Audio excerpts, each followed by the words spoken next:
Hello बच्चों, कैसे हैं आप? आई होप, मैं आशा करती हूँ आप अच्छे होंगे।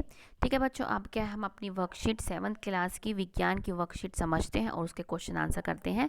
बच्चों, ये हमारी विज्ञान की 7th क्लास की वर्कशीट है और जिसकी कार्यपत्रक की जो संख्या है वो है 16 और हमारी जो तिथि है, डेट है, वो है 25 नवंबर 2020। आज हम क्या है, उदासीनीकरण के बारे में पढ़ते हैं। तो हम समझते हैं। उदासीनीकरण किसी अम्ल और किसी क्षार के बीच होने वाली अभिक्रिया उदासीनीकरण कहलाती है। क्या? जब आप क्या है, जब किसी अम्ल और क्षार के बीच में कोई क्या अभिक्रिया होती है तो हम उसको क्या बोलते हैं? उदासीनीकरण कहते हैं। एक उदासीनी अभिक्रिया को हम इस तरीके से क्या है प्रदर्शित कर सकते हैं, जैसे हमने किया है। कैसे? कि अम्ल, उसमें क्या प्लस करेंगे क्षार, तो हमें क्या बनता है? लवण और जल। जब हमारा जो उदासीन जो हमारी प्रक्रिया होती है, जो अभिक्रिया होती है, इसमें जब हम अम्ल और क्षार अभिक्रिया करते हैं तो उससे क्या है? लवण और जल बनता है। ठीक है। उदासीनी अभिक्रिया में ऊष्मा की कुछ मात्रा हमेशा मुक्त होती है। क्या है? हमें ये याद रखनी है कि जब भी कभी उदासीनीकरण की जो प्रक्रिया होती है उसमें कुछ ना कुछ मात्रा जो होती है वो ऊष्मा की निकलती है। उदाहरण के लिए, एक उदासीनी अभिक्रिया के दौरान बनने वाला लवण इस बात पर निर्भर करता है कि कौन सा अम्ल और कौन सा क्षार एक दूसरे के साथ अभिक्रिया करता है।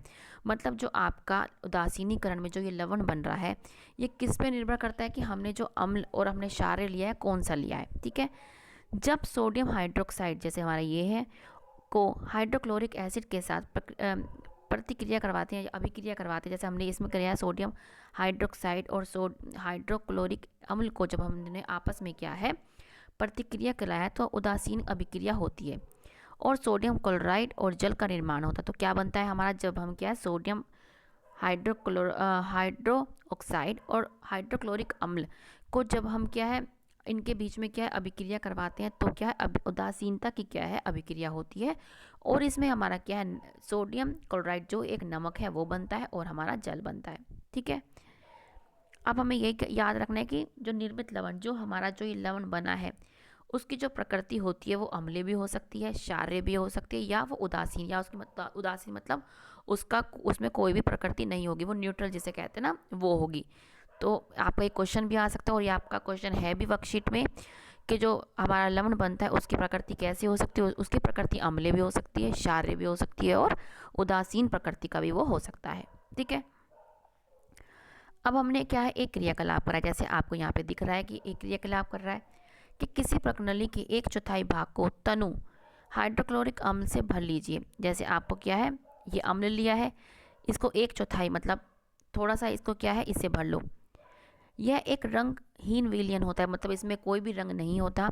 फिनोल्फ्थेलिन सूचक, हमने पहले सूचक पढ़ चुके हैं। सूचक क्या होता है? जो हमें बताता है कि कौन सा, जो किसी भी पदार्थ की जो प्रकृति कैसी होती है उसको सूचक बोलते हैं। तो आपका जो फिनोल्फ्थेलिन है वो भी एक सूचक के रूप में काम करता है। फिनोल्फ्थेलिन सूचक के हमने 2-3 बूंद प्रकनली में मिलाएं। प्रकनली को धीरे धीरे हिलाएं। आप इसमें क्या है, आप फिनोल्फ्थेलिन डालें और उसको धीरे धीरे मिलाएं। फिनोल्फ्थेलिन सूचक रंगहीन होता है, रंगहीन। ठीक है, ये भी क्या है आपका रंगहीन होता है। अम्ल में मिलने पर इसके रंग में कोई परिवर्तन नहीं होता। ठीक है। अगर हम पहले हमने अम्ल लिया था, फिर इसमें क्या हमने फिनोल्फ्थेलिन मिला, तो इसमें कोई भी इसमें रंग में परिवर्तन नहीं हुआ। फिर क्या है, सोडियम हाइड्रोक्साइड के विलयन को एक डॉपर में लीजिए। हमने क्या है सोडियम हाइड्रोक्साइड को का विलयन, मतलब जैसे सॉल्यूशन बोलते हैं, एक ड्रॉपर होता है ना, आपको जैसे दवाई भी बच्चों के मुंह में डालते हैं उसको ड्रॉपर बोलते हैं। लीजिए सोडियम हाइड्रोक्साइड विलयन को जो हमने इसमें लिया है हाइड्रोक्लोरिक अम्ल में बूंद बूंद करके मिलाना है हमें। प्रकनली में सोडियम हाइड्रोक्साइड विलयन को बूंद बूंद करके तब तक मिलाइए जब तक कि उसका रंग जो है हल्का गुलाबी ना हो जाए, जैसे आपको यहाँ पे दिख रहा है। और अधिक सोडियम विलयन मिलाना बंद कर दें और अधिक सोडियम हाइड्रोक्साइड विलयन मिलाना बंद कर दें। ठीक है। इस स्थिति में प्रकनली में लिया गया हाइड्रोक्लोरिक अम्ल पूर्ण रूप से सोडियम हाइड्रोक्साइड क्षार द्वारा उदासीन किया जा चुका है। इस प्रकार प्रकनली में उदासीनीकरण अभिक्रिया पूर्ण हुई। इसमें क्या है, जो हमने अम्ल लिया था वो क्या है पूरी तरह से, जो हमने क्या लिया सोडियम हाइड्रोक्साइड के द्वारा क्या है उदासीन हो गया, मतलब उसने जो उसका जो उसका रिएक्शन था, जो उसकी प्रतिक्रिया थी, उसको क्या है बिल्कुल ख़त्म कर दी। ठीक है। तो ये क्या है हमारा, यह स्पष्ट है कि जब विलयन क्षारीय होता है तो फिनोल्फ्थेलिन गुलाबी रंग देता है। इसके विपरीत जब विलयन अम्लीय होता है तो रंगहीन होता है। तो हमें क्या है ये चीज़ याद रखनी कि जब विलयन जो है क्षारीय होता है तब जो फिनोल्फ्थालीन कौन सा रंग देता है, वो गुलाबी रंग। और जब विलयन जो हमारा जो सोल्यूशन है, जब अम्लीय होता है, तो वो कौन सा रंग देता है, वो कोई सा भी रंग नहीं देता, वो क्या है, रंगहीन होता है। ठीक है।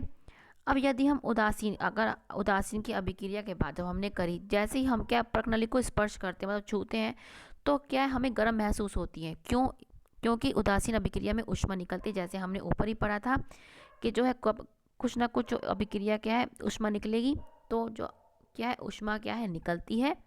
ठीक है। और यह ऊष्मा प्रणाली का तापमान बढ़ा देती है। तापमान बढ़ाने से ही क्या है, जब हम स्पर्श करते हैं तो वो हमें क्या है, प्रणाली जिसे हम टेस्ट ट्यूब बोलते हैं, वो हमें गर्म लगती है। अब हमने समझ लिया, अब हम इसके क्वेश्चन आंसर करते हैं कि उस अभिक्रिया को क्या कहते हैं जिसमें एक अम्ल किसी क्षार के साथ अभिक्रिया कर लवण और जल का निर्माण करते हैं, हमने अभी पढ़ा। तो उस प्रक्रिया को क्या कहते हैं, उदासीनीकरण। तो ये बच्चा फर्स्ट क्वेश्चन आपका ये है। सिर्फ आपको यहाँ पे एक टर्म लिखनी है, एक नाम लिखना है, उदासीनीकरण। ठीक है, तो ये बच्चे आप यहाँ से लिख लेना।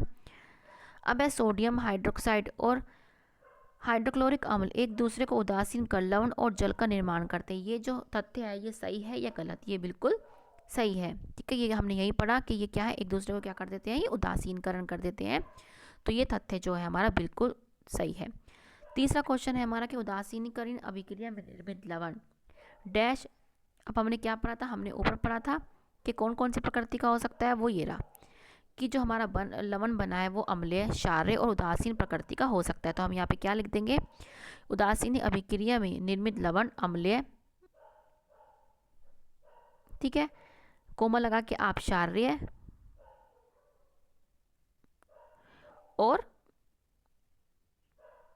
ठीक है, आपको यहाँ से क्या, आप यहाँ से सीधा आप यहाँ उदासीन, आप यहाँ से सिर्फ यहाँ पे लिख लीजिए, ये अम्लीय, क्षारीय और उदासीन प्रकृति का हो सकता है। ठीक है, आपने तीनों जो आपके डैश दिखा रखे हैं, फिर द ब्लैंक्स, उसमें क्या आएगा, यहाँ पे आपका अम्लीय आएगा, यहाँ पे आपका शारीरिक आएगा और यहाँ पे आपका उदासीन आएगा। ठीक है। अब नेक्स्ट क्वेश्चन है बच्चों कि यदि हम उदासीनीकरण अभिक्रिया के तत्काल बाद प्रणाली को स्पर्श करते हैं तो वह हमें गर्म महसूस क्यों होती है, ये हमने अभी समझा। क्या?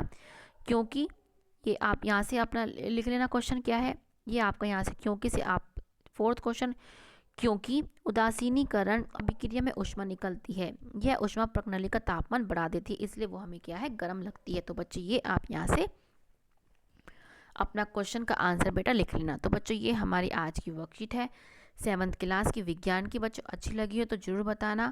ठीक है। और बच्चों जो आपका ये टॉपिक जो आया हुआ है वर्कशीट में, इसको आप बेटा अपनी NCERT की बुक में से भी जरूर कीजिएगा। इससे क्या होगी, आपकी जो अंडरस्टैंडिंग है वो बढ़ेगी। ठीक है बच्चों, मिलते हैं आगे की वर्कशीट के साथ। हमेशा खुश रहिए, कोविड-19 से बच्चे बच के रहिए, मास्क लगाइए, 2 गज दूरी का ध्यान रखिए। बाय बच्चों।